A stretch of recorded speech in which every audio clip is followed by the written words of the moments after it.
ተዋህዶ መሸሸጊያዬ ኦርቶዶክስ መጠለያዬ ሰላምሽ ከፍ ይበልልኝ እናቴ ሁሌም ኖሪልኝ ሰላምሽ ከፍ ይበልልኝ እናቴ ሁሌም ጦርሽ እንግዲህ ልምጣና ሐሳቡትን ላንሳ። በተለይም አንደኛው ክስ ከልብስ ጋር በተያያዘ ነው። እናንተ ይሄን ልብስ በመልበሳችሁ ብዙ ኦርቶዶክሳውያን ያዝናሉ፣ ይናደዳሉ፣ ይበሳጫሉ። ልክም አይደለም። በቃ ቤተክርስቲያኗን ጥለው ከወጡ ለምንድን ነው የኛን አልባሳት የሚጠቀሙት የሚል ነገር ሐሳብ ያነሳሉ። በዚህም እንግዲህ ይሄ ትምህርት ገብቷቸው መርጌታ ሚስጥሩ መተው ልብስ እዚህ ያስረክበዋል። ዛሬ እርሱ ያስረክባሉ፣ ያውልቃሉ፣ ወደ ማንነቱ ይገባሉ። በእውነት ነው የምልህ ጃኬት ለብሶ ወንጌል ማስተማር እንደምጠለው ጃኬት ለብሶ ሱፍ ከረባት አድርጎ እንደመስበክ የምጠለው የለኝም። እንግዲህ እድገቴ ነው አይሆንልኝም። ከዚያ ይልቅ ቆሎ ትምህርት ቤት የነበረኝ ያኔ የበግ ደበሎ ቆዳ ወይም ፎጣ ለብሼ ብሰብክ ይሻለኛል። አይሆንልኝም። የማይሆንልኝ ልምድ ስላለኝ በልምድ ጉዳይ ስለሆነ ብቻ አይደለም። አሁን ላይ እሺ የቤተ ክርስቲያን ልጅ ነኝ የሚገባኝ ሰው ነኝ ብዬ ስለማመን ነው። ሙያዬ ነው ይሄ። አሁን ቤተክርስቲያኒቱ ልበስ ይገባሃል ብላ የሰጠችኝ አይደለም። በቤተክርስቲያን እኮ እንካ ልበሰው ይገባሃል ተብሎ በማዕረግ የሚሰጥ አይደለም። ይሄ ልብስ ሙያ ሲኖርህ በሙያ የምትለብሰው ልብስ ነው እኮ። አሁን እርሱ የለበሱት የምን ሙያ ነው? ይሄ ልብስ የስብከተ ወንጌል። እሺ ኮፍያውትስ? የስብከተ ወንጌል። ሰባኪ ኮፍያ ያደርጋል? መብቱ ነው፣ አለማድረግም ይችላል። አይ በቤተክርስቲያን ደረጃ በቤተክርስቲያን ህግ አይደለማ። አይ ህግ አይደለም ሳይሆን ለምሳሌ ደግሞ በሽታ ስላልሆነ ነው ምን የምጠይቀውት። ለምሳሌ መነኮሳት ያደርጋሉ፣ ቄሶች ያደርጋሉ። መነኮሳት የሚያደርጉትና የማያደርጉት ልዩነት አለው። ባለትዳር ቄስና ወይም ሰባኪ እና መነኩሴ እዚህ ላይ ልዩነት አለው። እቺ ማህሏ ትታያለች። እቺ የቀሳውስት ከሆነች ለቄስ ነው ብለህ ስትገዛ እንኳን ለቄስ ነው ለመነኩሴ ትባላለህ። አይ ለቄስ ነው ከተባልክ እቺ ከዚህ ላይ ሙሉ ቀዳዳዋ ክፍት የሆነች ኦኬ የቄስ የቄስ ሙሉ ቀዳዳዋ ክፍት የሆነች። ኦኬ የመነኩሴ ከሆነ ደግሞ እንዳለ በውስጥ ልብስ የተደፈናለው። ኦኬ የተደፈናለው። ስለዚህ በዚያ ልዩነት አሁን ፈረጅያ ያለ ራሱ የጳጳስ ፈረጅያ አይተህ ታውቃለህ? እንደዚህ የሚለብሱት የሆነ ፎጣ ነገር የጳጳስ ነው በመሰረቱ። እሱ ግን የደብረ አለቆች ሁሉ ለበሱባቸው። አረ የጳጳስ ነው ቢባሉ ምንድነው የጳጳስ የምናምን ከየት የመጣ ህግ ነው ከየት የመጣ ቀኖና ነው ብለው እምቢ አሏቸው። እየለበሰው ነው የደብረ አለቆች ሁሉ። አሁን እኔ ብለብሰውም ችግር የለብኝም እኮ። አሁን እርሶ እንግዲህ መምህር ከሆኑ መምህራን ኮፍያ ያደርጋሉ ወይ? እንግዲህ በኢትዮጵያ ኦርቶዶክስ ቤተክርስቲያን ሻሽ ጠምጥሜ መስበክ እችላለሁ። አሁን ዝም ብለህ የምታምነኝ ነገር ንገር እኮ። እኔ አሁን ሻሽ ጠምጥሜ መስበክ ስለማላቀው ነገር ስለከራከሮት አይደለም። አዎ እኔ ግን እየጠየቅኩት ያለው ይቻላል ወይ ነው። አዎ ይቻላል ካሉ አልፎታለሁ፣ አይቻልም ካሉም አመክንዮ ከትንሽ ማብራሪያ ጋር ጭምር አዎ ይቻላል ብዬ ልንገርህ። እሺ አለማድረግ እንደሚቻልም ልንገርህ። አሁን ለምሳሌ አንዳንድ ሰባኪዎች ቦሌ መድኃኔዓለም የትም ካቴድራል አሁን የሚሰብኩ ሰዎች ላይ ኮት ሱፍ ከረባት አድርገው ይለብሱና በላይ ግን ካባ አሁን እንትና ምስጢሩ ያስረከብ አይነት ካባ ላይ ያደርጋሉ። ያ ምንድነው ለፕሮቶኮል ያ ይደረጋል። መድረክ ላይ ዝም ብሎ በከረባት ስለማይቆም። አለበለዚያም ሱፍህን ግጥም አድርገህ ለብሰህ ጃኬት ከለብሰህ ነጠላ አሁን ይሄ ጃኖ ነው አይደለ? ይሄንን ለብሼ ብቻ መስበክ እችላለሁ። ዋናው ነገር ብቻ እርቃንን እንደመሆን ያህል ልክ እንደ ዘፋኝ የዘፋኝ እንኳን አሁን የባህል ልብስ ለብሶ ነው የሚቆመው አይደለ? የባህል ዘፈን ሲዘፍን የባህል ያበሻ ልብስ ለብሶ ልክ በቤተ ክርስቲያንም በእንደዚህ አይነት ስርዓት ነው የሚፈቀደው እኮ። እኔ ሁለት ኮፍያዎች አውቃለሁ። ሁለት ኮፍያዎች፣ አንድ የመነኩሴ አንድ ደግሞ ቀሳውስት የሚያደርጉት ኮፍያ አይባልም፣ ቆብ የሚደረግ። እሺ ኮፍያ ይሄ እናንተ የምታደርጉት። እሺ ብቻ ቆቡን በቃ ቆቡን በእኔ አዲሱ መደበኛ ትርጉም ነው። 40 ስግደት እንዳልሰጠ ከዚህ ላይ ቆብ የሚያደርጉ ሁለት አውቃለሁ። አንድ መነኩሴ፣ ሁለተኛ ደግሞ ቀሳውስቶች ያደርጋሉ። የደብረ አለቃ የሚባሉት አሁን የጳጳሳቱ ይሄ ድስት የሚባለው አለ፣ ትልቁ ነው። አሁን እሱን ማንኛውም ሰው ያደርገው የተሾመ ለዚያ ማዕረግ የደረሰ ሰው እንዲያደርገው ቀኖና ተወስኖ አይደለም። እንዲሁ ከልማድ አንፃር ዝም ብሎ እንደ ስርዓት አደረጉት እንጂ እኮ አንድ ቄስ አድርጎት ቢወጣና ለምን አደረከው ቢባል በምንም መንገድ ሊዳኙት አይችሉ። ዝም ብሎ የአፍ ስርዓት ብቻ ነው የሚያወሩለት። የተጻፈ ነገር የለም። የጳጳስ ልብስ እንደዚህ ምናምን የለም። ቀሚስና ካባ ብቻ አለ ከመጀመሪያ ጀምሮ። ይሄም ደግሞ ከነ ቀያፋ ከነ ሐና ከነ አሮን የመጣ ኦሪታዊ ስርዓት ነው። ከዚያ የተለየ ነገር የለው እኮ። ታዲያ እርሷን ኦሪታዊ ስርዓቱ ምናምን ሁሉ እኮ አይቀበሉም አይደል እንዴ? ይኸውልህ አሁን ተረጋጋ። አይ ለምን ረጋጋለሁ? መረጋጋት ሳይሆን ስጠይቆት ፐርሰናል ያደርጉታል። ተረጋጋ ይሉኛል። በጥያቄ እኮ አልደራረብኩበትም። እርሱ ኦሪታዊ ስርዓቱን አይቀበሉም አይደል እንዴ? የኢትዮጵያ ኦርቶዶክስ ቤተክርስቲያን ነች ኦሪታዊ ስርዓቱን የምትቀበለው። ይኸውልህ እስቲ ቆይ ተረጋጋ ወንድም አለ እርሱ እኮ ልለይልህ አይደለም። እርሱ እኮ መተው ጨዋ የለም ባሪያ የለም እስኩቶ የለም ግሪክ የለም አይሁድ የለም ምናምን ብለው ያመኑ የአዲስ ኪዳን አማኝ ነው አይደል እንዴ እርሱ?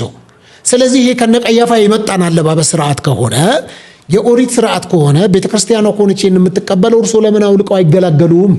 ያስፈልገኛል። ምን ያደርግሎታል? ምንም አያገባህም እሱ። ለምን? ይኸውልህ ቤተክርስቲያኒቱ ለመድረክ አገልግሎት ለአንድ አገልጋይ ውበት ነው፣ ድምቀት ነው። እንደዚህ ባለ ሁኔታ ለየት ባለ ሁኔታ ለብሶ ቢያገለግል ጥሩ ነው ብላ ዝም ብላ መለኮታዊ ስራ ሳይሆን ሐዋርያዊ ስራ ሳይሆን ዝም ብላ እንደ ሀገር በኢትዮጵያ ቤተክርስቲያን የተሰራ የግሪክም አላት እኮ የግብጾችም አላቸው። እንደው የኢትዮጵያ ግን ከዚህም በዚህ ሁኔታ ለየት እናድርገው ብላ ስርዓት ብትሰራና ያ ነገር የተለመደ ቢሆን ህዝቡ በዚያ መንገድ አገልጋዮቹን ቢያውቃቸው። ለምሳሌ ለቅዱስ ቁርባን የተለየ አለባበስ አለ። ዝም ብለህ በዚህ ልብስ ቅዱስ ቁርባን አትገባም፣ ለቅዱስ ቁርባን አትሰየምም። ስለዚህ ያ ሁሉ መልክና ስርዓት ስላለው እንደ ተሐድሶኛም ህዝብን ለማገልገል ነውና የግድ የሥርዓት ጦርነት አንከፍትም። ኃጢአት ነው ኃጢአት አይደለም በማይባልበት ሁኔታ ማለት ነው። ጽድቅ ነው ጽድቅ አይደለም በማይባልበት ሁኔታ ገብተን አንጨቃጨቅም። የኦርቶዶክስ ስርዓት ነው የሥራ ፈት ልብስ ነው ይሄንን አናደርግም ብለን አንጨቃጨቅም። በከረባት ገብቼ ህዝብን ከማስደነብርና ከማስደነግጥ ኃጢአት ስለሆነ አይደለም ከረባቱ ምንም ችግር የለውም።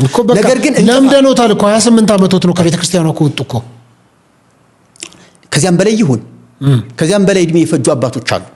ነገር ግን በቤተ ክርስቲያኒቱ ስርዓት ቆባቸውን ካባቸውን አድርገው የሚያገለግሉ እኮ ለምን አይተውትም ነው? አሁን ለምሳሌ አልተወው ለምን እንዲህ አሁን አምረዋል። ለምሳሌ በቃ አባት እንደሆኑ ያስታውቃል። አምረዋል።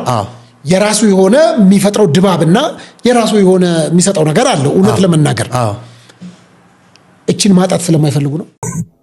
የነጽጌን የልብ የሚሰጣቸው ማን እንደሆነ ይታወቃል። ግን እኛ አሁን አሰብ ተነስቷል፣ አባቶች ተነስተዋል፣ የጽጌ የፌክ የትምህርት መረጃ ተነስቷል። እንግዲህ ጽጌና ሚስጥር ተጣልተው ነው አሁን ጦርነት ሶፊ እያፋጫቸው ያለው ማለት ነው። እና እኔ ተው አልኩት፣ በቃ ለሶፊ ምን አልኩት? ሌላውን አልኩት፣ በቃ አንድ ነገር ብቻ አድርግልኝ። ይሄ ቆብን መሪጌታ ነኝ የሚል መምህር ነኝ የሚል ሰው ያደርገዋል ወይ? ቆብ በቅድስት ቤተክርስቲያን መነኩሴ እና ካህን ነው የሚያደርገው።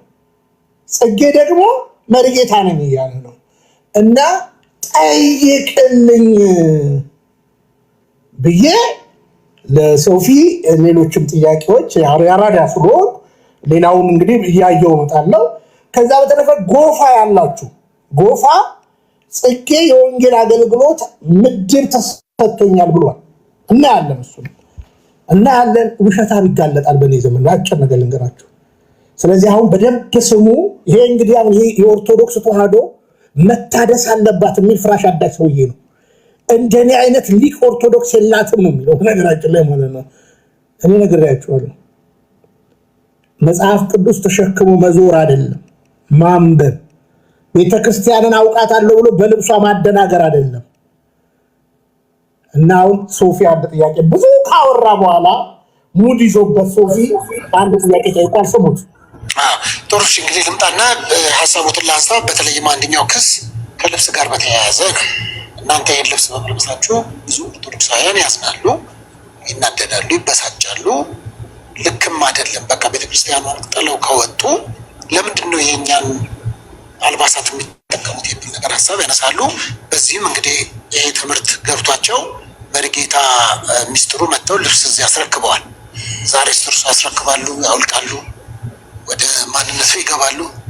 በእውነት ነው የምልህ ጃኬት ለብሶ ወንጌል ማስተማር እንደምጠለው ጃኬት ለብሶ ሱፍ ከረባት አድርጎ እንደ መስበክ የምጠለው የለኝም። እንግዲህ እድገቴ ነው አይሆንልኝም። ከዚያ ይልቅ ቆሎ ትምህርት ቤት የነበረኝ ያኔ የበግ ደበሎ ቆዳ ወይም ፎጣ ለብሼ ብሰግድ ይሻለኛል። አይሆንልኝም። ይሁንልኝ ልምድ ስላለኝ በልምድ ጉዳይ ስለሆነ ብቻ አይደለም። አሁን ላይ የቤተ ክርስቲያን ልጅ ነኝ የሚገባኝ ሰው ነኝ ብዬ ስለማመን ነው።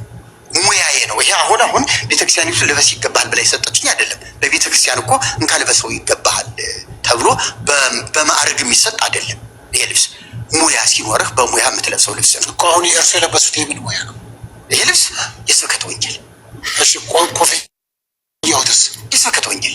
ሰባኪ ኮፍያ ያደርጋል፣ መብቱ ነው፣ አለማድረግም ይችላል። አይ በቤተክርስቲያን በቤተክርስቲያን ህግ አይደለም። አይ ህግ አይደለም ሳይሆን ለምሳሌ ደግሞ በሽታ ዋደን ስላልሆነ ነው ምን ጠይቆት። ለምሳሌ መነኮሳት ያደርጋሉ፣ ቄሶች ያደርጋሉ። መነኮሳት የሚያደርጉትና የማያደርጉት ልዩነት አለው። ባለትዳር ቄስና ወይም ሰባኪ እና መነኩሴ ከዚህ ላይ ልዩነት አለው። እዚህ ማህበራት ታያለች። እቺ የቀሳውስት ከሆነች ለቄስ ነው ብለህ ስትገዛ እንኳን ለቄስ ነው ለመነኩሴ ትባላለህ። አይ ለቄስ ነው ከተባል እቺ ከዚህ ላይ ሙሉ ቀዳዳዋ ክፍት የሆነች የቄስ ሙሉ ቀዳዳዋ ክፍት የሆነች። የመነኩሴ ከሆነ ደግሞ እንዳለ በውስጥ እስ የተደፈናለሁ። ስለዚህ በዚያ ልዩነት አሁን ፈረጅያ አለ። ራሱ የጳጳስ ፈረጅያ አይተህ ታውቃለህ? እንደዚህ የሚለብሱት የሆነ ፎጣ ነገር አለ። ጳጳስ ነው በመሰረቱ። ሶፊ እዚህ ጋር ነው። እኔ ቢኒያም አይደለም። አሁን ከእንቅልፍ አልቀሰቀስም ብዬ ነው። አንተ ሶላቶ አሁን ይኸውላችሁ ልሸወደ እኔ ሶፊን ስነግረው ጋሼን አስባልኩት። ያው የሶፊ አባት ታውቃላችሁ፣ እትዬ ካረፉ በኋላ መንኩሰዋል ማለት ነው። በቃ እንዳልኳችሁ ሁለት አይነት ቆብ ነው አለ። ቆይ አሁን ኦርቶዶክሳውያን ደህና ናቸው? በኢትዮጵያ ኦርቶዶክስ ተዋሕዶ ቤተክርስቲያን መምህራን ቆብ ያደርጋሉ። ጽጌ ሲናገር ሰምታችኋል አይደለ? መምህራን ቆብ ያደርጋሉ። ቆይ እሱንም እንመጣለን። ታዞ አይደለም። ቆይ መልሱልኝ፣ ከሌላችሁ ዘጋዋለሁ። መምህራን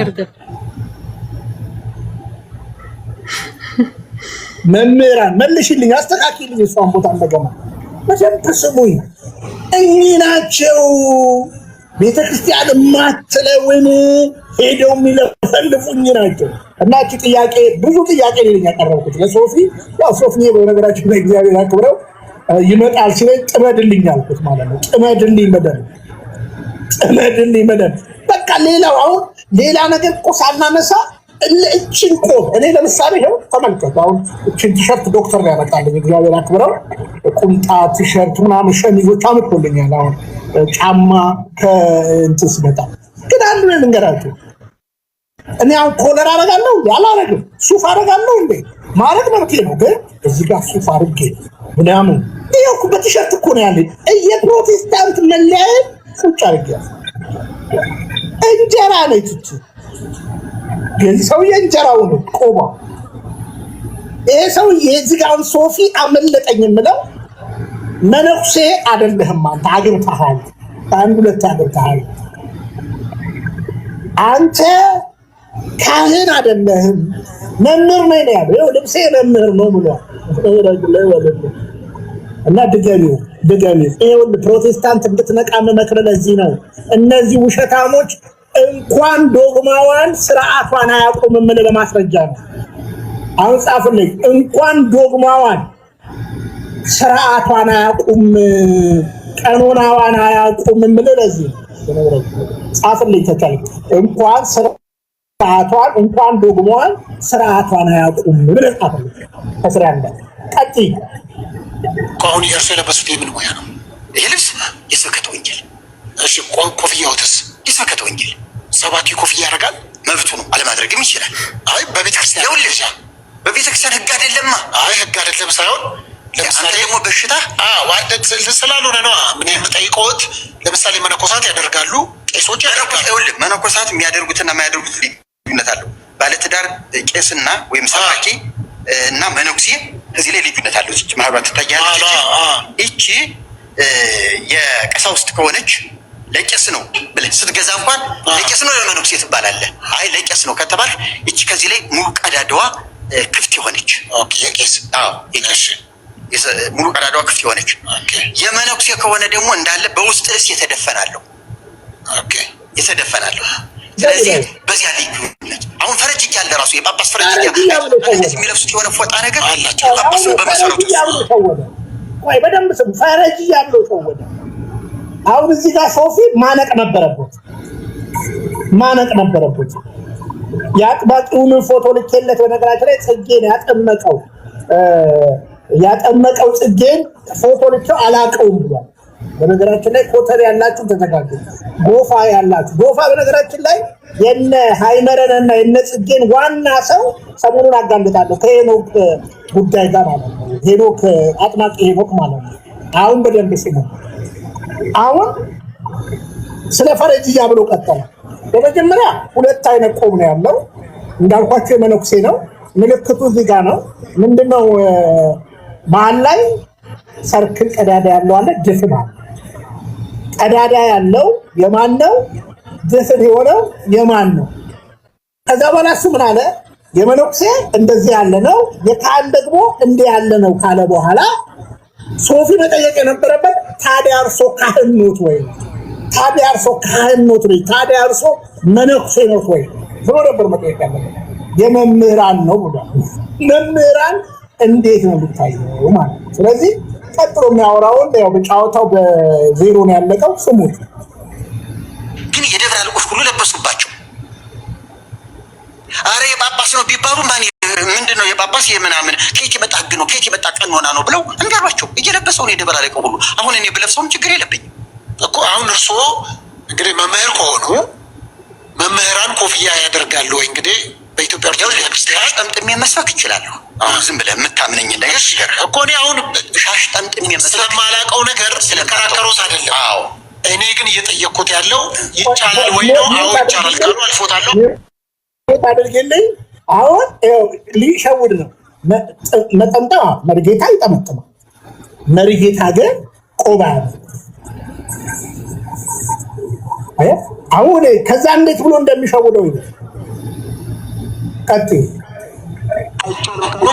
ከትንሽ ማብራሪያ ጋር ጭምር አዎ ይቻላል ብዬ ልንገርህ። እሺ አለማድረግ እንደሚቻልም ልንገርህ። አሁን ለምሳሌ አንዳንድ ሰባኪዎች ቦሌ መድኃኔዓለም የትም ካቴድራል አሁን የሚሰሩ ኮት ሱፍ ከረባት አድርገው ይለብሱና በላይ ግን ካባ አሁን እንትና ምስጢሩ ያስረከበ አይነት ካባ ላይ ያደርጋሉ። ያ ምንድነው ለፕሮቶኮል ያ ይደረጋል። መድረክ ላይ ዝም ብሎ በከረባት ስለማይቆም አለበለዚያም ሱፍን ግጥም አድርገህ ለብሰህ ጃኬት ለብሰህ ነጠላ አሁን ይሄ ጃኖ ነው አይደለ? ይሄንን ለብሼ ብቻ መስበክ እችላለሁ። ዋናው ነገር ብቻ እርቃንን እንደመሆን ያህል ልክ እንደ ዘፋኝ የዘፋኝ እንኳን አሁን የባህል ልብስ ለብሶ ነው የሚቆመው አይደለ? የባህል ዘፈን ሲዘፍን የባህል ያበሻ ልብስ ለብሶ ለብሳል። ልክ በቤተ ክርስቲያንም በእንደዚህ አይነት ስርዓት ነው የሚፈቀደው እኮ። እኔ ሁለት ኮፍያዎች አውቃለሁ።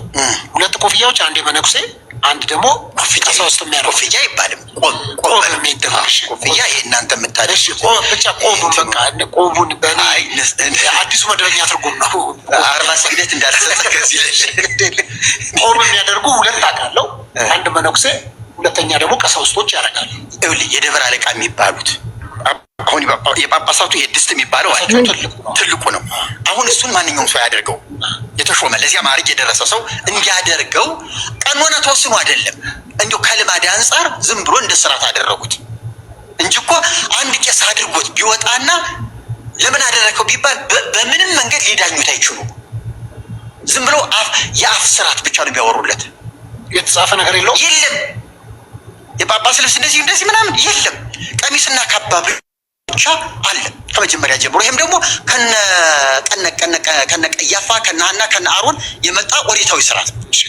ከዚያ የተለየ ነገር የለውም እኮ። ታዲያ እርሷን ኦሪታዊ ስርዓቱ ምናምን እኮ አይቀበሉም አይደል እንዴ? ይኸውልህ አሁን ተረጋጋ። አይ ለምን ረጋጋለሁ? መረጋጋት ሳይሆን ስጠይቆት ፐርሰናል ያደርጉታል። ተረጋጋ ይሉኛል። በጥያቄ እኮ አልተራረብኩበትም። እርሱ ኦሪታዊ ስርዓቱን አይቀበሉም አይደል እንዴ? የኢትዮጵያ ኦርቶዶክስ ቤተክርስቲያን ኦሪታዊ ስርዓቱን የምትቀበለው። ይኸውልህ እስቲ ቆይ ተረጋጋ ወንድም አለ። እርሱ እኮ ይለይልህ አይደለም። እርሱ እኮ መጣው ጨዋ የለም፣ ባሪያ የለም፣ ምስኩቶ የለም፣ ግሪክ የለም፣ አይሁድ የለም ምናምን ብለው ያመኑ የአዲስ ኪዳን አማኝ ነው አይደል እርሱ። ስለዚህ ይሄ ከነቀያፋ የመጣን አለባበስ ስርዓት ከሆነ የኦሪት ስርዓት ከሆነ ቤተክርስቲያን ሆነች የምትቀበለው እርሱ ለምን አውልቀው አይገላገሉም? ያስፈልገኛል። ምን ያደርግሎታል? ምንም አያገባህም እሱ። ለምን? ይኸውልህ ቤተክርስቲያኒቱ ለመድረክ አገልግሎት ለአንድ አገልጋይ ውበት ነው፣ ድምቀት ነው። እንደዚህ ባለው ሁኔታ ለየት ባለው ሁኔታ ለብሶ ቢያገለግል ጥሩ ነው ብላ ዝም ብላ መለኮታዊ ስራ ሳይሆን ሐዋርያዊ ስራ ሳይሆን ዝም ብላ እንደ ሀገር በኢትዮጵያ ቤተክርስቲያን የተሰራ የግሪክም አላት እኮ የግብጾችም አላቸው። እንደው የኢትዮጵያ ግን ከዚህም በዚህ ሁኔታ ለየት እናድርገው ብላ ሰራና ያ ነገር የተለመደ ቢሆን ህዝቡ በዚያ መንገድ አገልጋዮቹ ቢያውቃቸው። ለምሳሌ ለቅዱስ ቁርባን የተለየ አለባበስ አለ። ዝም ብለህ በዚህ ልብስ ቅዱስ ቁርባን አትገባም፣ ለቅዱስ ቁርባን አትሰይምም። ስለዚህ ያ ሁሉ መልክና ስርዓት ስላለው እንደ ተሐድሶ እኛም ህዝብን ለማገልገል ነውና የግድ የስርዓት ጦርነት አንከፍትም። ኃጢአት ነው ኃጢአት አይደለም በማይባልበት ሁኔታ ማለት ነው። ጽድቅ ነው ጽድቅ አይደለም በማይባልበት ሁኔታ ገብተን አንጨቃጨቅም። የኦርቶዶክስ ስርዓት ነው የስራ ፈት ልብስ ነው ይሄንን አናደርግም ብለን አንጨቃጨቅም። በከረባት ገብቼ ህዝብን ከማስደነብርና ከማስደነግጥ ኃጢአት ስለሆነ አይደለም ከረባቱ ምንም ችግር የለውም እኮ። ነገር ግን እናምነውታል እኮ 28 ዓመት ወጥሮ ከቤተክርስቲያኗ እኮ ወጡ እኮ። ከዚያም በላይ ይሁን ከዚያም በላይ እድሜ የፈጁ አባቶች አሉ። ነገር ግን በቤተክርስቲያኒቱ ስርዓት ቆባቸውን ካባቸውን አድርገው የሚያገለግሉ እኮ ለምን አይተውትም ነው? አሁን ለምሳሌ አልተውም ለምን እንዲህ አሁን አምረዋል። ለምሳሌ በቃ አባት እንደሆኑ ያስታውቃል። አምረዋል። የራሱ የሆነ የሚፈጥረው ድባብና የራሱ የሆነ የሚሰጠው ነገር አለው። እውነት ለመናገር እችን ማጣት ስለማይፈልጉ ነው።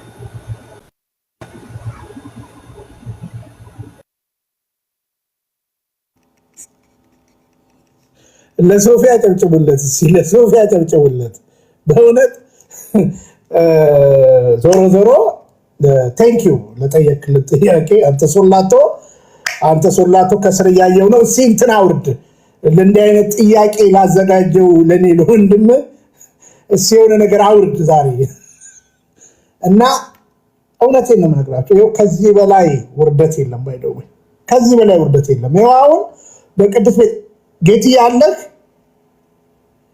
ቢኒ አለው ሰምተሃል አይደለ? አዎ እየተዘጋጀው ነው አለው። ና ሶሌ ግባ በእውነት ከልብ ነው የማከብረህ። ግን እንቅ አላደረግክም። መጨረሻው እንደሚቆይ የተቆጡ እንደነበር ስላየው ነው። ና ሶላቶ ናግባት ከምረህ መውጣት ስላለብህ ለሚቀጥለው ናግባ ሶፊ። በነገራችን ላይ ጥሩ ጥያቄ ነው የጠየቅከው፣ እናመሰግናለን። ስማ ሰላም እንደምን አሉ? ሰላም እንዴ? ቆይ ለምን ቆረጣችሁት? አይቀጥልም እንዴ? አለ ክፍል 3 አለው እኮ ያ ፎቶውም አለ አይደለ? አዎ። በነገራችን ላይ ሶፊ አንድ ነገር ልንገርህ። የኒቂያ ጉባኤ ብለው የተናገረው የዋሸው ውሸት ያሰማ ድምፅ አለ አይደለ? እሳቸውን አባት ጎፋ የደብር አስተዳዳሪ ተሹም ያለው ሲል ደብዳቤ አላሳየህም፣ መጠየቅ ነበረብህ። እሱንም የነበረበትን ቤት እዛው ከጎፋ ሰው እንሰጣለን፣ ጎፋ ገብርኤል ማለት ነው። የአሰቡንም እናጣራለን። በነገራችን ላይ ብፁዕነታቸው እዛ ነው ያሉት፣ ያነሳቸው አባት ማለት ነው። እየሰማኝ ነው አይደለ? አዎ እየሰማሁ ነው። ያነሳቸው አባት አሉ። ብፁዕ አቡነ መቃሪዎስ ብሏል አይደለ? ብፁዕ አቡነ መቃሪዎስ አሉ። በነገራችን ላይ ግን ለአንተ ለጠቅላላ እውቀት በእውነት ሶፊ ከልብ ነው የምናመሰግነው። እንኳን ዶግማዋን ትምህርቷ ላይ ስርዓቷ ላይ ያላቸውን ነገር እንድትሰማ ነው። እዚህ መምህራኖች አባቶች አሉ። ቆብን በተመለከተ የቤተክርስቲያን ትምህርት በነገራችን ላይ ዲያቆናት የሚያደርጉትም አለ እና እያንዳንዱ ነገር እና ሊያመልጥ ብዙ ሞከረ። ለማንኛውም እኔ ከልብ ነው የምናመሰግነው። እንዲህ አይነት ጥያቄ ነው የሚጠየቀው ከነበረ ሰው፣ እንዲህ አይነት ጥያቄ ነው መጠየቅ ያለበት። ምናልባት ለሊት እንደሆነ አውቃለሁ አንተ ጋር ዋብ እያደረጋችሁ የሶፊን ቻናል ልቀቁት። ባይደው እዛ ጋር የተያዙት የቁም ጽሁፉ ራሱ ቢነበብ። እስኪ አንድ ጥያቄ ልጠይቃችሁ። እኔ በራሴ ቁም ጽሁፍ ስለ ራሴ ጽፌ ማህተም አስፈታለሁ እንደ ቤት ሀገር ነው። እንደገና 78 ዓመተ ምህረት ብሏል ጽጌ። ተማርኩባቸው ያለው አርፍጆ ወሰድኩ ይላል። በዚህ ጊዜ ነው ይላል። እያንዳንዱ ነገር በመረጃ እንገልጣለን ማለት ነው። ግን ዛሬ እንደው ሰበር የቆቡን እና ስላወራን ከሶፊ ጋር ቴንኪው። እንትና አውርዷል። ማነው ስሙ? ጽጌ ማነው ስሙ? ያስረከበክ ማን ነበር ስሙ? መሪጌታ ሚስጥሩ መዝገቡ ሚስጥር እሱ አስረክቦታል። ግን ያው ሲርቦ እንደገና መልሶ ያደርገዋል። ምናልባት ጌትዬ እንስጥና ከዛ በኋላ ወደ አባታችን እመጣለሁ። እሺ እግዚአብሔር ይስጥልኝ ቢኒዬ። ሶፊ እናመሰግናለን። በእጃ ዞር እንግዲህ እንደዚህ ስላጋለጥክልን እግዚአብሔር ይስጥልን። እኔ አንደኛ በጣም ትልቁ ስህተት ቤተክርስቲያን በቃ ግልጥ ያለ የተቀመጠ እንትን አላት። ማን ምን ይለብሳል የሚለው በጣም ግልጽ እንትኖች አሉት እና የተወሰኑ ነገሮች ላንሳ። ፍትሐ ነገሥቱን እየፈለኩት ነበረ፣ ለጊዜው አላገኘሁትም። ግን አንድ ኖትቡክ ላይ ያሉትን ነገሮች ላስቀምጥ። የመጀመሪያው በነገራችን ላይ በጣም ከይቅርታ ጋር እንደው እንትን ማለት አይገባም፣ ግን እኚህ ሰው በጣም ውሸታም፣ ብዙ ቦታ ላይ ሲሄዱ የሚናገሩት ነገር እውነት ለመናገር እንኳን መጽሐፍ ቅዱስ ከሚያውቅ እንደው ሰው ከሚሆን ሰው የማይጠበቅ ንግግሮችን ሁሌ ነው የምሰማባቸውና ውስጤ በጣም ያዝናል ማለት ነው። መጽሐፍ ቅዱስ የሚያውቅ ሰው አትሊስት ቢያንስ እውነተኛ መሆን አለበት። ምንም ችግር እኮ የለውም። በቃ ታድሶ ነኝ ካሉ በኩራት እኮ ታድሶ ሆነው እንደ ሌሎቹ እኮ መቀመጥ ይችላሉ። ምንም ችግር የለም። ማን ከለከለ? ያንን ሰው ነፃ መብት አለው። የትኛውንም ነገር የማምለክ በየትኛውም መንገድ የመኖር ነፃ ፍቃድ ስላለው በዛ መንገድ ራሳቸውን ነፃ ቢያደርጉ ጥሩ ነው። ይሄ በቃ የተኩላነት መንገድ ደግሞ ጥሩ ወንጌላዊም አያሰኝም እና እሱን በደንብ እንደው ትንሽ ማድረግ እፈልጋለሁ። ከዛ ውጪ በቅድስት ቤተክርስቲያናችን አስተምህሮ ሰባኪያነ ወንጌል 3 አይነት ናቸው። ሰባኪያነ ወንጌል የምንላቸው 3 አይነት ናቸው። አንደኛ የሚሰብኩ የሚባሉት መነኮሳት አሉ። መነኮሳት 2 አይነት ናቸው። በክህነት ያላቸው መነኮሳት አሉ። ምዕመናን የሆኑ መነኮሳት አሉ። ምን ማለት ነው? ለምሳሌ በድቁና እያገለገሉ የነበሩ እኔ አላገባም በምንኩስና ነው የማገለግለው ካሉ፣ ስለዚህ የምንኩስናውን ስርዓት ይፈጽሙና ቅስና ይሰጣቸዋል። ሰው ክህነት አላቸው ማለት ቅስና አላቸው። ስለዚህ በዛ መንገድ ያገለግላሉ። ከምዕመናን ደግሞ የሆኑ ክህነት የሌላቸው ግን ወይ ሚስት ወይ ባል ሞቶ ከዚህ በኋላ በምንኩስና ነው የምኖረው ካሉ ክህነት የላቸውም፣ ግን ቆቡን ያደርጋሉ የምንኩስና ምልክት ስለሆነ ማለት ነው። ስለዚህ የመነኮሳትን ቆብ የልብስ አስኬማ የሚለብሰው ማነው ስንል ኤጲስቆጶሳት አሉ። ከዛ ደግሞ ስንወርድ መነኮሳት አሉ ማለት ነው። ስለዚህ በአስኬማ ያው የፓትርያርኩ ነው፣ የቅዱስ ፓትርያርኩ ነው። ከዛ ውጪ ግን በልዩ ልዩ ቀኖናዊ ፈቃድ ወይም ደግሞ ምንድነው በምንኩስና ላይ ያሉ አባቶቻችን ያንን ይፈጽማሉ ማለት ነው። ሁለተኞቹ ቀሳውስት ናቸው። ቀሳውስት ማለት ዲያቆን የነበሩ ከዛ በጋብቻ ወደ ቅስና ማድረግ ሲመጡ ያ የቅስና ምልክት የሆነው ቆብ አለ፣ ያንን ያደርጋሉ ማለት ነው። ስለዚህ እነዚህም ደግሞ ሰባኪያነ ወንጌል ከሆኑ ምን ያደርጋሉ?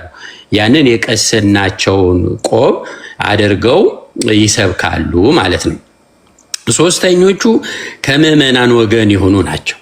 ከምዕመናን ወገን የሆኑት ሰባኪያነ ወንጌል እነዚህ 2 ነገር ነው የሚለብሱት። አንደኛ ነጠላ ይለብሳሉ፣ ነጠላ በማጣፋት ይለብሳሉ።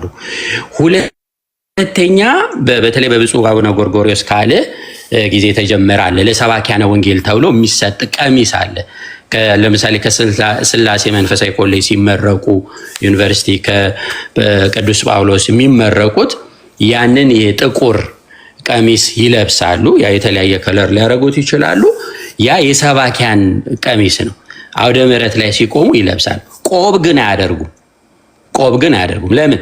ቆብ በሁለቱ በምንኩስናና በቅስና ያሉት የሚያደርጉት ብቻ ነው። የስልጣነ ክህነት የሚጠይቅ ይሄ በስርዓት በፍትሐ ነገሥቱ ላይ የተቀመጠ ጉዳይ ነው በነገራችን ላይ። ስለዚህ ከዚህ የወጣ አይደለም ማለት ነው። እና እነዚህ አይነት 3 አይነት ሰባኪ ናቸው ያሉን ማለት ነው። ስለዚህ ይህንን በደንብ መረዳት ያስፈልጋል። ለምሳሌ የመነኩሴ ሰባኪ ከሆነ የምንኩስናውን ነው የሚያደርገው። ኢቭን የቄስ አያደርግም ማለት ነው። የምንኩስናውን ነው የሚያደርገው እና ያንን አድርጎ ይሰብካል። ያገባ ቄስ ሲሆን ደግሞ የቅስናውን አድርጎ ወይ መስቀል ይዞ ነጠላ ለብሶ ሊሆን ይችላል። ይሄንን ያደርጋል። ቄሱ ቆብ ሊያደርግም ይችላል። አንዳንድ እንደምናያቸው ቅስና አላቸው፣ ግን መስቀል ይይዛሉ ማለት ነው። መስቀል ይይዛሉ፣ ነጠላ ይለብሳሉ። ያን የሰባኪው እንትንም ሊለብሱ ይችላሉ። ምዕመን ግን የሆነ ስልጣነ ክህነት የሌለው ግን ቆም ማድረጋቸው ይህም በደንብ አድርገን ማሰብ ያስፈልጋል። እና ስለዚህ በየትኛውም የቴዎሎጂ እንትን ውስጥ የወጣ ዩኒቨርሲቲ የወጣ ቢሆንም በፍጹም እነዚህ ሊያደርግ አይችልም። ይህንን በተመለከተ ፍትሐ ነገሥት አንቀጽ 5 ስለ ጵጵስና፣ ስለ ክህነት፣ ስለ አለባበስ የሚናገር ክፍል አለ። እንደገና አንቀጽ 9 ላይ ስለ መነኮሳት ይናገራል። አንቀጽ 9 ላይ እነዚህ አንቀጽ 7 ላይ የተወሰነ የምናገኘው ነገር አለ። እነዚህን የፍትሐ ነገሥቱን ክፍል ስንመለከት ማን ምን ይለብሳል፣ ማን ደግሞ አይለብስም የሚለውን በትክክል ቁጭ አድርጎ የሚያስቀምጥልን ነው ማለት ነው። በሌላ መንገድ ደግሞ ምንድነው የቤተ ክርስቲያን ሕግ የሚል አለ፣ የውስጥ ደንብ የሚሰሩበት ማለት ነው። እዛም ላይ ኔክስት ታይም በደንብ ይዤ መጣና አሳያለሁ ቢኒ ማን ምን እንደሚለብስ በዝርዝር አሁን ፈረጅያ ምናምን ሲሉ ለማምታታት የተሞከረበት ሂደት ማለት ነው። ያ ሁሉ በዝርዝር የተቀመጠ ጉዳይ ነው። ኦኬ። ስለዚህ በትክክል በፍትሐ ነገሥት የተቀመጠ በሕግ የተሰራ ስርዓት ያላት ቤተክርስቲያን ናትና የተባለ ማንም ሰው ተነስቶ ያውም ደግሞ አሁን እኚህ ሰውዬ በሃይማኖት እጸጽ ተገኝቶባቸው የቤተ ክርስቲያን አካል አይደሉም። በጣም የሚገርመው እኚህ ሰው አሁን እንኳን ንስሐ ገብተው ቢመለሱ ስልጣነ ክህነታቸው ኦልሬዲ ስለተሻረ ምዕመን ሆነው ነው የሚኖሩት። መልበስ አይችሉም። ያን ልብስ መልበስ አይችሉም። ልብ በል ቢኒ፣ ክህነት እንኳን ከነበራቸው ማለት ነው። ክህነት እንኳን ከነበራቸው በምንፍቅናው አልመለስም ብሎ ስለሄዱ፣ ስለዚህ አሁን እንኳን ቢመለሱ ክህነቱ ይቀራል። ጥሩ ምዕመን ሆነው መኖር ይችላሉ። ሰባኪ መሆን ይችላሉ። ያን ልብስ ግን መልበሳቸው፣ በተለይ ቆቡን ማድረጋቸው የልብስ እንኳን ልልበስ ቢሉ እንኳን የሰባኪያኑን ነው የሚለብሱት እንጂ የካህናቱን አይለብሱ። ይሄ በደንብ መታወቅ አለበት ማለትና በስርዓት በደንብ የተቀመጠ ነው። ቅድም እንዳልኩ አንቀጽ 5 አንቀጽ 9 የተወሰነ አንቀጽ 7 ላይ የምናገኛቸው ዝርዝር ጉዳዮች እንዲሁም ደግሞ በስርዓተ ቤተ ክርስቲያን በውስጥ ሕግ አላቸው። በዛ በዝርዝር የተቀመጠ ጉዳይ ነው ማለት ነው። እነዚህን በደንብ ማወቅ ያስፈልጋል። ከዛ ውጪ ግን አሁንም እነዚህ ሰዎች የሚያምኑት ነገር ትክክል ከሆነና ኦርቶዶክስን የማይፈልጉ ከሆነ ይህን ያህል ምን አሸማቀቃቸው?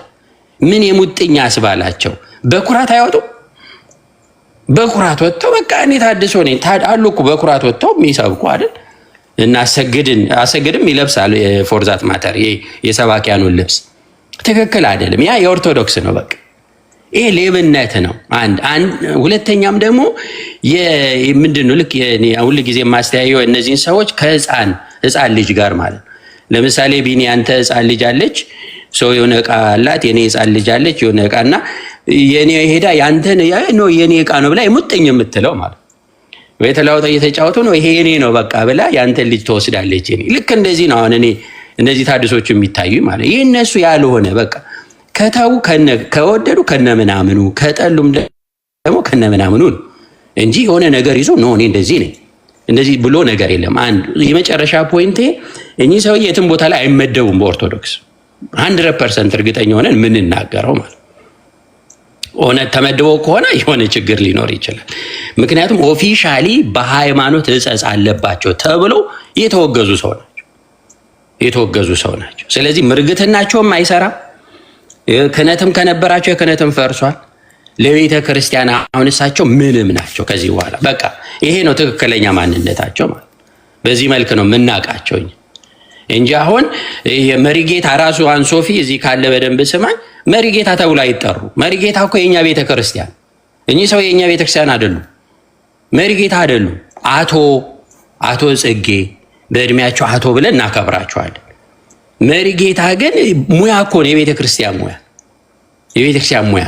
ስለዚህ የሌላቸውን ነገር ይዘው የሙጥኝ ማለቱ ትክክል አይደለምና እነዚህ ነገሮች እንደው አሁንም ወጥረህ ያዝና በትክክል ማንነታቸውን መብታቸው ነው በሚያምኑት ጉዳይ።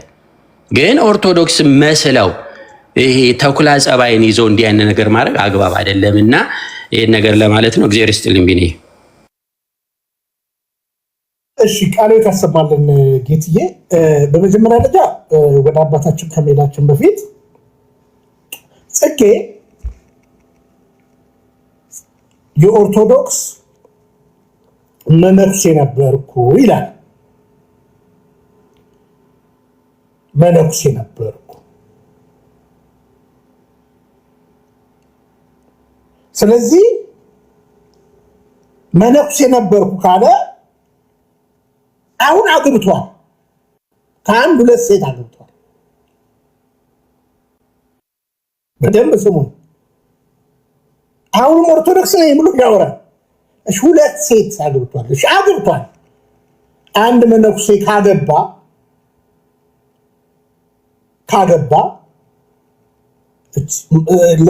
ከክርስቶስ ጋር ነው ኪዳኔ ካለ በኋላ ሲያገባ ኦልሬዲ ምንኩስና ይፈርሳል። ሁለተኛ የጽጌ ዶክመንት አንዱ ጋር መጀመሪያው ላይ ዲያቆን ይላል።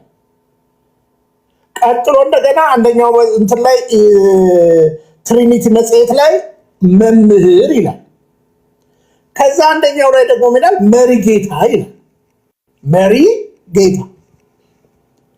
እሺ መሪ ጌታ ይጠመጥማል ወይስ ቆብ ያደርጋል?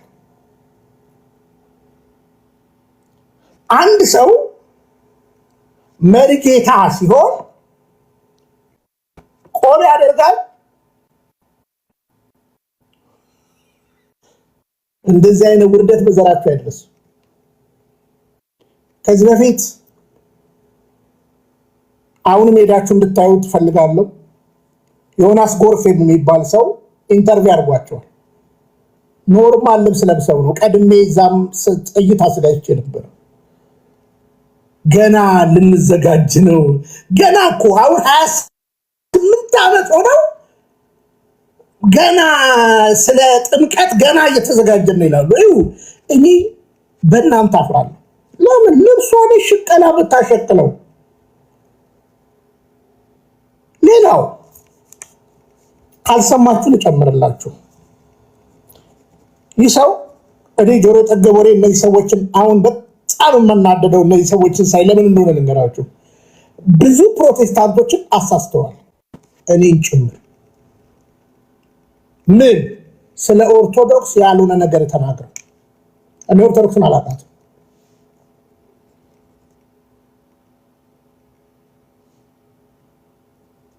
እኔ ጋ ነው መጀመሪያ ሚስቱ ታማ 1,500,000 ብር አሰባስቤ እነ ሶፊም ያውቃሉ 1.5 ሚሊዮን ብር አሰባስቤ ለዛውም እስኪሰበሰብ አይረሳኝም አእምሯ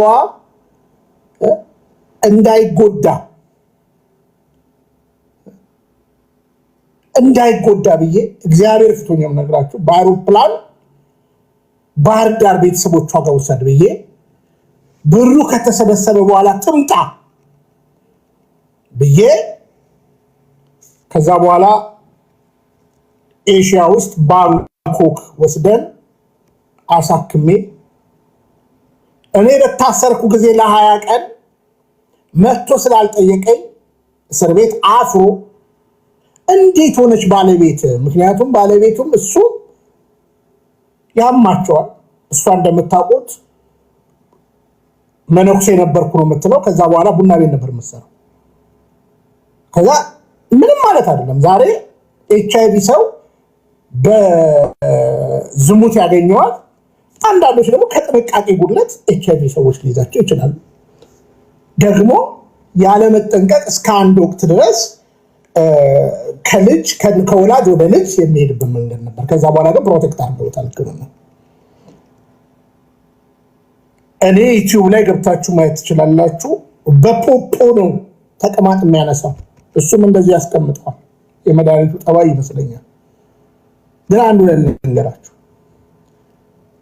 እኔ ለተክልዬ እኔ አልዋጋም። ለቅዱሳኑ አምላካቸዋል። ይሄ ሰውዬ መጀመሪያ የቀለደው ኦርቶዶክስ ተዋህዶ የተክለ ሃይማኖት ብሎ ነው የሚቀልደው። ተቅማጥን ከክርስቶስ ደም እኩል አቻርጋ ነው የምትናገረው ብሎ ነበር ሲዋሽ የነበረው። እንግዲህ እሱም እስከዛሬ አንዴ ለሱ አንዴ ለሚስቱ ተቅማጥ ያነሳል። መስማት ትችላላችሁ። አስቡት። ቤተክርስቲያን የማትለው ሰው እኮ በሎጂክ ቢኖረው ኖሮ መናገር ይችል ነበር። ለዚህ ነው እኔ ኦርቶዶክስን ያወቀ ሰው ወደ አይወጣም። ኦርቶዶክስ በነገራችን ላይ አይወጣም፣ ጥራቀምቦ ፍለጋ ካልሆነ ማለት ነው። ሌላው ልጨምርላችሁ። ከዛ በኋላ የሰውዬ ሄዶ ከባንኮክ ታክማ ከመጣች በኋላ በፌክ ኮሪያ ሆስፒታል አስገብቶ እኔ ሙሉ ወጪ የሚሸፍን አሜን ዩቲዩብ አለ ጸብለ የምትባል እሷ አግኝታላቸው የዛን ቀን ድራማውን እኔ ልንገራችሁ፣ እነ ሰራዊት ፍቅር አይሰሩትም ያን ድራማ። ይሄ ሰውዬ የሰራውን ማለት ነው። ከዛ በኋላ ዩቲዩብ ላይ እንትን ላይ ጎፈንድሚ ላይ መግባት ትችላላችሁ። $44,000 ወይም $45,000 የተሰበሰበለት፣ በኢትዮጵያ 17 ሚሊዮን ብር የተሰበሰበለት።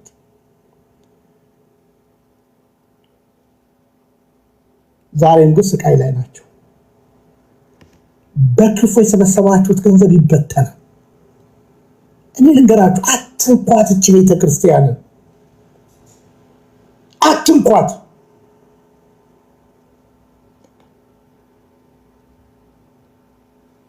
አሁን ሰውዬ ሙሉ ቪዲዮ ማየት ትችላላችሁ። ገና እንዲየቀነቀስን ሪያክት እናደርጋለን። አሁን ጎፋዎችን አስገባለሁ። ብፁዕነታቸው ዛሬ ብፁዕ አቡነ መቃሪዎስ ሐዋሳ ሄደውብኝ ነው። እደውላለሁ ነገር ከእሳቸውም ጋር ግንኙነት አለኝ ብሎ የሚናገረው ቦታ አለ። አሰብ ላይ የቅዳሴ መምህር ሆኜ ተሾሜ 1975 ኦፊሻል ደብዳቤ አለኝ ብሎ በራሱ ቁም ጽሁፍ የጻፈው የራሱ አለ እና ቁም ጽሁፌ ነው ብሎ ያክታል ምናምን እና በስተመጨረሻ ግን አንዷ ሙከራችን ነበር ያቀረብንለት። ወገኔ እችን ቤተቃትንካ ለምሳሌ ቅዱሳኑ ሳትቀበል ክርስቶስን እቀበላለሁ ማለትም ከንቱ ነው። እናንተን የሚቀበል እኔን ይቀበላል፣ እኔን የሚቀበል የላከኝን ይቀበላል። ኦኬ፣ ይታያል አይደል? አዎ። ኦኬ፣ ይህ ህገ ቤተ ክርስቲያን ነው። መጨረሻው ላይ ስላለ በኋላ እንትኑን አሳያለሁ መግቢያው ላይ። ይሄው አንቀጽ 65 ላይ የካህናት አለባበስና የመስቀል አጠቃቀም ይላል። ይሄ መጀመሪያው ላይ የኢትዮጵያ ኦርቶዶክስ ተዋሕዶ ቤተክርስቲያን አገልጋዮች ሆኑ ዲያቆናት፣ ቀሳውስት፣ መነኮሳትና ኤጲስቆጶሳት እንደየማዕረግ ክህነታቸው ደረጃ ከዚህ በታች የተመለከተውን አለባበስ ስርዓት ማክበር ይኖርባቸዋል ይላል። ኦኬ፣ እሺ። አሁን ወረድ ስንል ምናየው ይሄ 2 ላይ ይሄው አሁን ዝርዝር ነው። የቤተ ክርስቲያን አገልጋዮች የሆኑ ካህናት የሚለብሷቸው አልባሳት ከዚህ በታች የተዘረዘሩ ናቸው ይላል። ማናቸው? ካህናት ናቸው። እሺ፣ ካህናት ማለት ዲቁና፣ ቅስናና ኤጲስቆጶስነት ማዕረግ ላይ ያሉ ማለት ነው። እሺ፣ አንደኛ ቀሚስ፣ መነኩሴው በውስጥ ቄስ በላይ የሚለብሰው ነው ይላል። ቀሚስ። ሁለተኛ ካባ፣ አንገትጌው ከክብ የሆነ መነኩሴ ወይም ቄስ ቀሚስ ላይ የሚደርብ ልብስ ነው ይላል። ሐመል ጳጳስና ሊቃነ ጳጳሳት በአንገት ላይ የሚለብሱት ህባኔ ወይም ደግሞ ሽርጥ አይነት ነገር ይሄ አይ ቲንክ አንዳንድ አባቶች ከእንትናቸው ስር ሲያደርጉ እንመለከታለን። ሌላው ድፍን ቆብ ይላል። አየኸው መነኩሴ በራሱ ላይ የሚቀናጀው ነው። ሻሽ ሊቃውንት ህጋውያን ቀሳውስትና መዘምራን በራሳቸው ላይ የሚጠመጥሙት ነው ይላል። ኦኬ ህጋውያን ሻሽ ራሱ ማንም ዝም ብሎ አይጠመጥምም ማለት ነው። ሶ የተማረ አሁን ቀደም ሲል ነበረ ምንድነው መሪ ጌታ ኦፍኮርስ መሪ ጌታ ስልጣነ ክህነት ላይኖራቸው ይችላል። ስልጣነ ክህነትም ላይኖራቸው ይችላል። የምርግትናውን ትምህርት ግን ከተማሩ ይጠመጥማሉ ማለት ነው። ያ አንዱ እንትን ስለሆነ ሌላው ቅናት ነው። የመነኮሳት በልብሳቸው ውስጥ የሚያደርጉት ነው። እሱ የሚታይም አይደለም። ያው ለዚህ ዓለም መሞታቸውን የሚያሳዩበት አንዱ ነው። አይከን የሚል ነው። ጳጳሳት እዚህ ደረታቸው ላይ የሚያደርጉት ነው። በአንገታቸው ላይ የሚያስሩት ክብ ቅርጽ ያለው የጌታ ወይም እመቤታችን ስዕል ያለበት የአንገት መስቀል መነኮሳት በቀሚሳቸው ላይ በአንገታቸው የሚያስሩት የሚያንጠለጥሉት ነው። የእጅ መስቀል ይላል። ኤጲስቆጶሳት ስልጣነ ክህነት እጅ መስቀል እሺ፣ ስልጣነ ክህነት ያላቸው መነኮሳትና ቀሳውስት በእጃቸው ላይ የሚይዙት የሚደርቡት መስቀል ነው ይለናል። ፈረጅያ ቅድም ሲያነሳ ነበር አይደል? ፈረጅያ ማን ነው? ሊቃነ ጳጳሳትና ጳጳሳት በቀሚስ ላይ የሚለብሱት አንገት ክቡ የሆነ እጀ ሰፊ ልብስ ነው ይላል። ይሄ በእርግጥ ነው አሁን የሆኑ የደብረ አስተዳዳሪዎችም እንልበስ እያሉ አሁን ወደዚህ መጥተዋል። ግን ይሄ ፈረጅያ የሚባለው ለሊቃነ ጳጳሳትና ጳጳሳት የተፈቀደ ሲወርድም ምናልባት መነኮሳት፣ ከዛ ውጭ ግን ለህዝባ ማን ነው ለአገቡ ቀሳውስት አይፈቀድም። አርዌ በትር የምንለው መንፈሳዊ አገልግሎት ጊዜ ፓትርያርኮች ሊቃነ ጳጳሳት የሚይዙት ነው። በትረ ኖላዊ ፓትርያርኩ የሚይዙት ነው። እነዚህ በቃ በዝርዝር የተቀመጡ ናቸው። ምን አለፋ የካናሳ ይኸው ሌላው የካህናት የመነኮሳት ቀሳውስትና መዘምራን አለባበስ አየው በዝርዝር ይኸው ይሄ ቁጥር 3 ላይ ይታያል አይደል? የካህናት መነኮሳት ቀሳውስትና መዘምራን አለባበስ እንደሚከተለው ተደንግጓል ይላል። ስለዚህ ቀሚስ አለ፣ እጀ ጠባብ ቀሚስ ይለብሳሉ፣ ከላይ ካባ ይደርባሉ ይላል። መነኮሳት ይላል ስልጣነ ክህነት ያላቸውና የሌላቸው ብሎ ይለያል። ቆየኝ መነኮሳት ስልጣነ ክህነት ያላቸው መነኮሳት እጀ ሰፊ ቀሚስ ይለብሳሉ፣ ከላይ አንገቱ ክብ ካባ ይደርባሉ፣ የስፌቱ ጣራ እያለ እንትን ይላል። ከዛ በኋላ መነኮሳት ለመቀደሻና ለመቁረቢያ ሲለብሱት ከሚችሉት ነጭ ልብስና ቆብ በስተቀር የልብሳቸውና የቆባቸው ቀለም ጥቁር ወይም ቢጫ ብቻ ሊሆን ይገባል ይላል። የራሱ ቀለሙን ራሱ ይወስናል ማለት ነው። እሺ መነኮሳት አይከን አያደርጉም፣ ፈረጅያ አይደርቡም። አየው ህባ ወይም ደግሞ ሽርጥ አይከናነቡ። ጳጳሳት የሚይዙትን አርዌ በትርና በትረ ኖሎት አይዙ። ከቆብ በላይ ሸሽ አይጠመጥሙ፣ ተከልክሏል። ይሄው በግ የተቀመጠ ኢቭን አለባበሳቸው እንኳን ማለት መዘምራን የቤተ ክርስቲያን አገልጋዮች ቤተ ክርስቲያንን በሚያገለግሉበት ጊዜ ከህዝባውያን የተለዩ መሆን ስለሚገባቸው እንደ ሁኔታው ካባ ሊደርቡ፣ ጥንግ ድርብ ሊለብሱ፣ ሻሽ ሊጠመጥሙ ይችላሉ። መዘምራን አሁን መዘምራን ስንል እንደው አሁን ወደ ሰንበት ተማሪ ወረደ እንጂ እነዚህ በቅኔ ማህሌቱ የሚያገለግሉ ይሄ ድጓውን ጾመ ድጓውን የእነዚህን ዝማሬ እነዚህም በደንብ ያጠኑ ናቸው መዘምራን የሚባሉት በቤተ ክርስቲያን ማለት ነው። ሌላ ማንኛውም የቤተ ክርስቲያን አገልጋይ ይላል አራተኛ ላይ ማንኛውም የቤተ ክርስቲያን አገልጋይ ቄስ፣ መነኩሴ እንዲሁም መዘምር የቤተ ክርስቲያንን ስርዓት በመተው ከሌሎች የኦርቶዶክስ አብያተ ክርስቲያናት የተወረሱ አልባሳትን መጠቀም ፈጽሞ የተከለከለ ነው ይላል።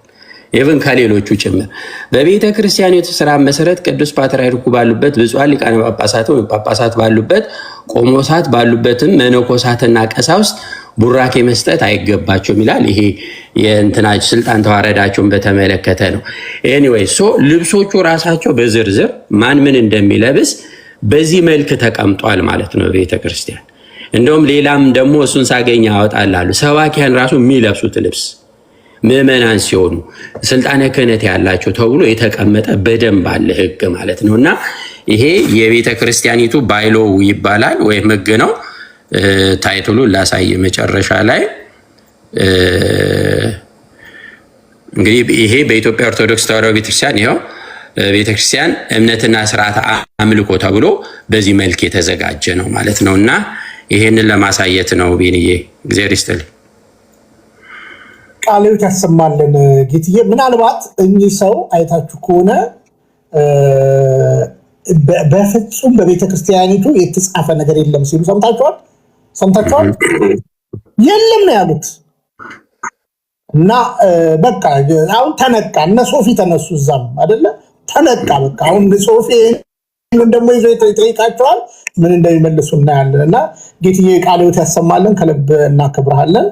ተዋህዶ መሸሸጊያዬ ኦርቶዶክስ መጠለያዬ ሰላምሽ ከፍ ይበልልኝ እናቴ ሁሌም ኖሪልኝ ሰላምሽ ከፍ ይበልልኝ